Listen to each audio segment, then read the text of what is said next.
Halo, Assalamualaikum warahmatullahi wabarakatuh. Selamat datang lagi di channel ini yang bahas relasi dan hal-hal berbau psikologi ya, diri, relasi, dan hal-hal berbau psikologi. Kali ini mau bacain lagi sebuah curhatan dan bahas lagi curhatan yang kemudian akan dibahas banyak di video ini adalah soal mencintai yang terlalu dalam dan juga barangkali beberapa tips tentang mengelola ekspektasi ya. Yuk kita mulai bacain curhatan dari sahabat kita yang udah DM ini. Kang, saya mau tanya, kenapa ya kalau saya itu kalau mencintai seseorang itu suka terlalu deep, selalu terlalu dalam. Seperti saya akan memperjuangkan seluruh jiwa raga untuknya. Jangan sampai dia terluka ya, dan macam-macam lah intinya. Tapi secara tidak sadar saya jadi berekspektasi dia pun melakukan hal yang sama dengan apa yang aku lakukan gitu. Dan alhamdulillah udah punya pasangan nih, sahabat dengan curhat. Alhamdulillah pasangan saya ini baik, udah baik gitu ya. Tapi ini dia. Tapi kurang romantis katanya. Saya kadang merasa jadinya kurang dicintai gitu, dan merasa dia itu suka kurang nyaman karena cinta saya yang begitu besar. Gitu ya. Bagaimana ya caranya supaya cinta ini saya kontrol supaya jadi normal, dan bagaimana menghilangkan ekspektasi saya yang berlebihan agar tidak mudah kecewa ya. Terima kasih sebelumnya. Terima kasih banyak kalau pertanyaan ini dijawab ya. Bukan cuma dijawab, tapi kita bahas teman-teman. Nah, teman-teman boleh cek ya. Aku tuh kalau baca jurnal tentang relationship itu kena banget sama Susan Fiske ya.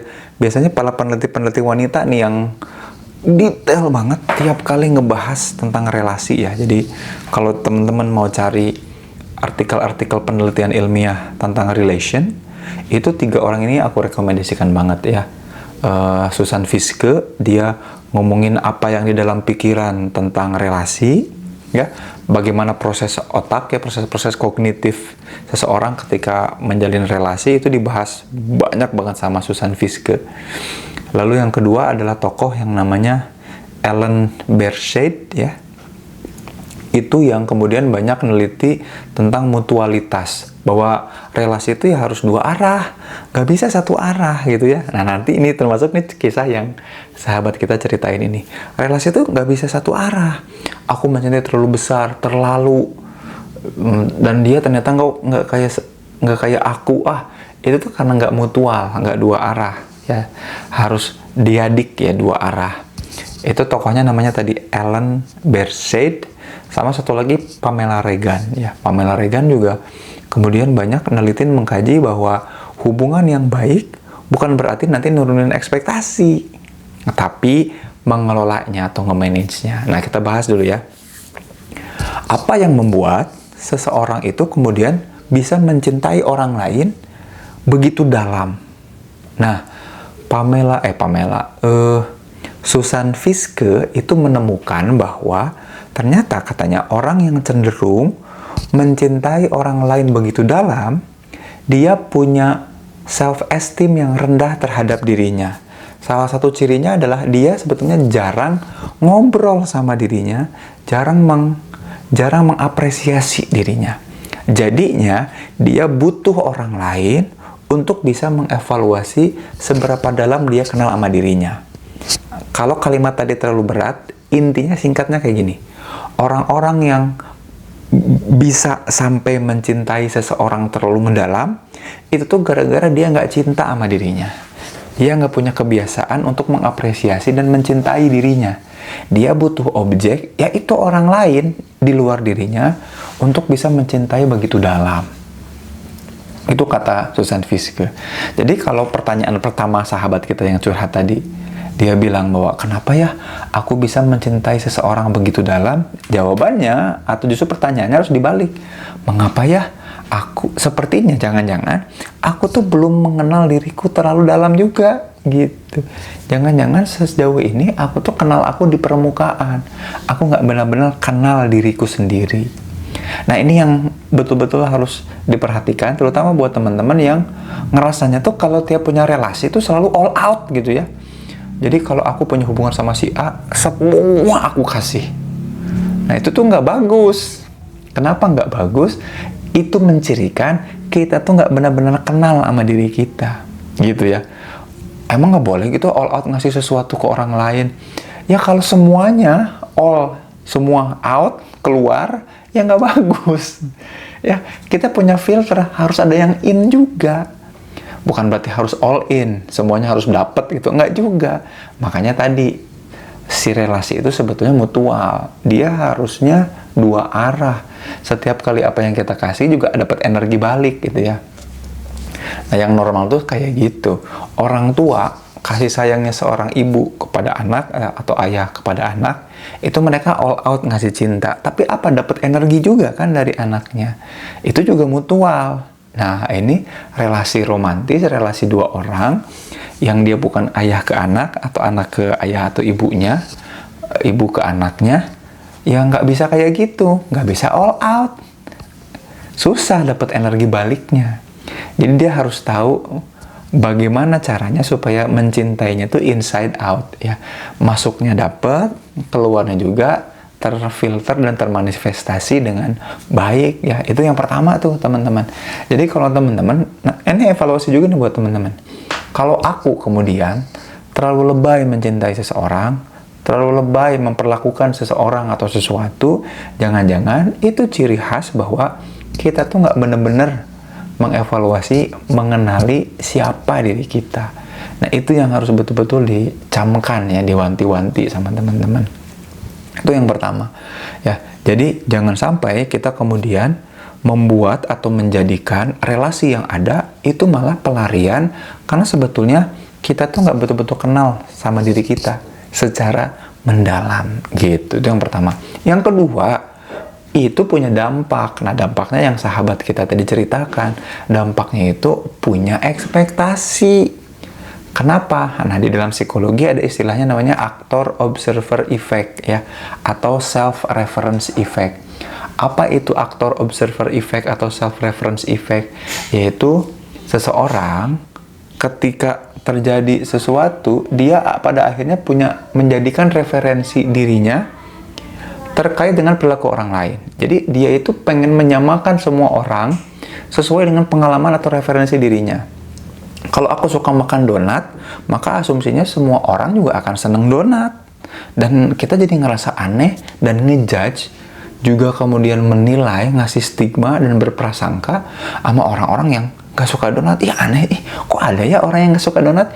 Ya tiap orang punya kesukaan berbeda. Nah, itu tuh gara-gara actor observer effect atau self-reference effect. Nah, ini dampak dari yang tadi. Nah, yang diceritakan sama sahabat kita yang DM tadi adalah kayak gini. Aku all out sama dia sebagai pasanganku. Makanya dengan adanya reference dan aktor observer tadi, mestinya dia juga all out juga sama aku. Padahal kan gak semua orang kayak gitu. Gak semua orang kayak sahabat kita ini. Nah, itu hati-hati. Ya, nah dari situlah kemudian ada dampak lain, yaitu apa? Ekspektasi yang meninggi. Ekspektasi ini ngasih halusinasi, ngasih prasangka bahwa mestinya kamu begini, mestinya kamu begitu. Relasinya jadi nggak bagus. Ya, kenapa? Karena kita punya ekspektasi. Nah, dari sinilah kita perlu bukan cuman mengelola ekspektasinya. Jadi kalau teman-teman nanya gimana ya tips-tipsnya buat mengelola ekspektasi, ya kita perlu mulai dari apa coba teman-teman? Kita perlu mulai dari mengendalikan atau mulai ngontrol apa-apa yang kemudian muncul sebagai bagian dari tadi referensi diri. Jangan sampai kacamata yang kita punya, yang selama ini kita pakai, itu kita paksakan untuk dipasang di mata orang lain untuk melihat dunia dengan cara kita. Nah, itu yang harus dikendalikan dulu. Tapi kan kita nggak bisa ngendaliin itu kalau kita nggak kenal sama diri kita. Nah, problemnya itu jadinya berlarut-larut. Nah, apa yang terjadi sama sahabat kita itu karena dampak yang kemudian jadi sebab akibat dari apa tadi? Nggak kenal sama dirinya, nggak benar-benar mencintai dan mengapresiasi dirinya. Kemudian dia dapat pelarian, yaitu dengan mencintai orang lain dan harus all out. Nah, itu yang kemudian tips utama bagaimana mengelola ekspektasi, ya kenali diri. Karena diri yang sadar sama dirinya tentunya tidak akan banyak berekspektasi, tapi fokus untuk melakukan aksi, memproduksi aksi. Jadi kata kuncinya gini teman-teman, kalau teman-teman pengen tahu akar utama dari sebuah ekspektasinya manusia adalah apa? Kenal sama dirinya. Orang-orang yang kenal sama dirinya akan lebih senang memproduksi aksi daripada memproduksi ekspektasi. Ekspektasi itu imaji, bayangan, imajinasi. Kalau dia udah kenal sama dirinya, dia akan sibuk untuk memproduksi aksi-aksi dalam keseharian kehidupannya. Mudah-mudahan ini menjawab pertanyaan dinamika psikologis dari seseorang yang merasa mencintai seseorang terlalu dalam. Sehingga dia itu all out, ngasih semuanya, seluruh energinya tercurah, tapi dia nggak dapat apa-apa dan punya ekspektasi orang lain akan ngasih seperti halnya yang dia berikan. Nah, itu yang harus diwaspadai. Mudah-mudahan video ini ngebantu dan tolong share ke orang-orang yang kira-kira punya problematika atau mekanisme psikologis yang kurang lebih sama. Ya, kalau teman-teman mau nanya atau mau curhat juga, DM aja ke Instagram aku ya di Zain Permana. Jangan lupa like video ini kalau teman-teman suka dan subscribe kalau ternyata teman-teman belum. Sampai jumpa di video selanjutnya. Oh, telah lama ku menunggu dirimu, tercoba hubungiku, salah hatiku berharap padamu, mencari yang tak pasti, wahai kau bunga